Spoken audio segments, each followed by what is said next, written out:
teman-teman. Jadi di sini kita akan mempresentasikan hasil diskusi kami. Sebelumnya saya izin memperkenalkan diri saya dan rekan saya.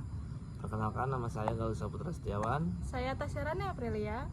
Jadi di sini kita akan mempresentasikan yang berjudul apa? Pengantar perpajakan. Contohnya itu seperti definisi perpajakan, sistem pemungutan terintegrasi, serta klasifikasi dan jenis perpajakan nasional. Oke teman-teman, jadi pembahasan yang pertama akan dibawakan oleh Tasyarani Aprilia. Yang pertama itu ada definisi pajak menurut regulasi atau menurut undang-undang dan menurut para ahli. Menurut undang-undang, berdasarkan undang-undang, ketentuan umum dan tata cara perpajakan UU KUP, pajak didefinisikan secara yuridis formal yaitu kontribusi wajib kepada negara yang terutang oleh orang pribadi atau badan yang bersifat memaksa berdasarkan undang-undang dengan tidak mendapatkan imbalan secara langsung. Serta menurut para ahli seperti Profesor Dr. Rahmat Sumitro, pajak adalah iuran rakyat kepada kas negara berdasarkan undang-undang yang dapat dipaksakan tanpa timbal balik secara langsung untuk pengeluaran umum. Serta menurut Mardiasmo di dalam bukunya yang berjudul Perpajakan dengan edisi terbaru, iuran wajib rakyat kepada pemerintah berdasarkan aturan hukum tanpa timbal balik langsung untuk membiayai pengeluaran umum negara. Selanjutnya akan dibacakan oleh Gal. Baik, selanjutnya saya akan membacakan 5 unsur utama esensi pajak. Yang pertama di sini ada kontribusi wajib warga negara. Pajak dibebankan secara universal kepada setiap warga negara atau entitas badan usaha yang telah memenuhi persyaratan subjektif maupun objektif secara finansial. Yang kedua ada legalitas berdasarkan undang-undang. Setiap pemungutan harus memiliki dasar hukum yang jelas guna memastikan prinsip kepastian hukum, perlindungan wajib pajak, dan menghindari tindakan sewenang-wenang otoritas. Selanjutnya di sini yang ketiga ada memilih sifat memaksa secara yuridis. Baik, selanjutnya di sini yang ketiga memiliki sifat memaksa secara yuridis. Pembayaran pajak bukan sebuah pilihan sukarela. Orientasi fiskal memiliki wewenang untuk menerapkan sanksi administrasi atau denda pidana bagi wajib pajak yang tidak patuh. Yang keempat di sini ada tanpa adanya imbalan langsung. Masyarakat tidak menerima imbalan baik langsung berupa barang dan jasa terlalu seketika setelah pembayaran. Manfaat diperoleh secara korelatif melalui layanan publik. Baik, yang terakhir di sini ada dialokasikan untuk kepentingan umum. Dana dari penerimaan kas negara sepenuhnya ditunjukkan guna membiayai belanja negara demi mewujudkan tingkat kemakmuran dan kesejahteraan masyarakat setinggi-tingginya. Selanjutnya akan dibacakan oleh rekan saya. Selanjutnya kita akan membahas fungsi strategis pajak bagi negara. Yang pertama ada fungsi anggaran. Pajak berfungsi mengisi kas negara untuk membiayai pengeluaran rutin pemerintah dan operasional birokrasi. Yang kedua ada fungsi mengatur. Berperan sebagai alat kebijakan untuk mengatur kestabilan ekonomi seperti diskon pajak untuk menarik foreign investment. Yang ketiga ada pembangunan nasional, yaitu dialokasikan langsung pada pendanaan jaminan sosial, penyediaan sektor, edukasi gratis, layanan kesehatan, dan pembangunan infrastruktur publik terpadu. Selanjutnya akan dibacakan oleh Gal. Baik, selanjutnya ada sistem pemungutan pajak. Di sini ada 3 sistem pemungutan pajak.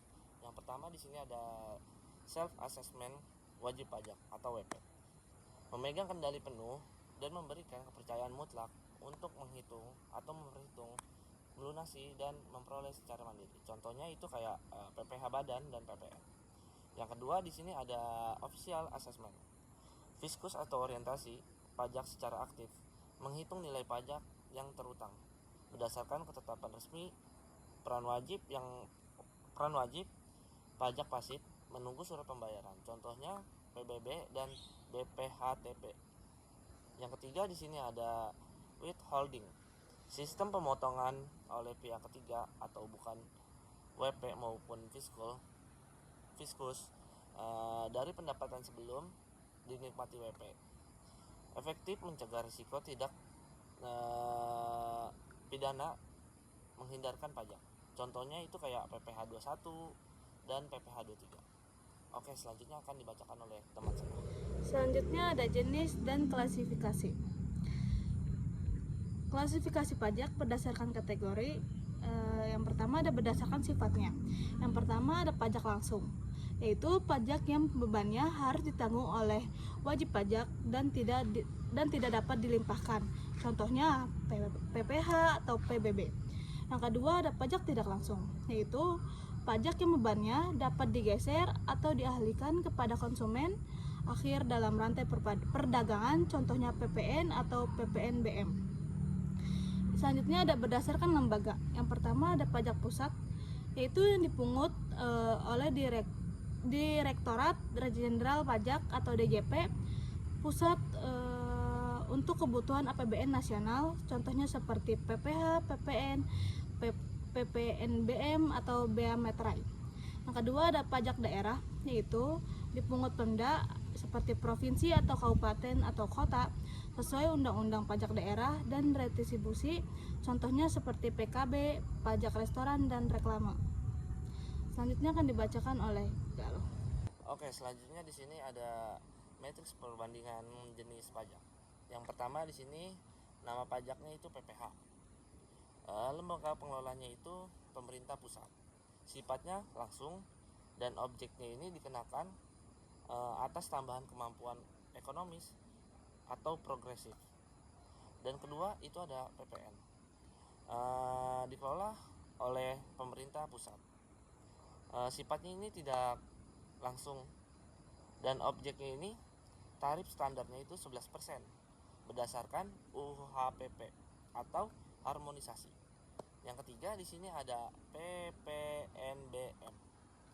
Ini pengelolanya itu pemerintah pusat, bersifat tidak langsung dan objeknya ini dikenakan pada konsumsi barang non pokok. Itu tarifnya 10% sampai 200%.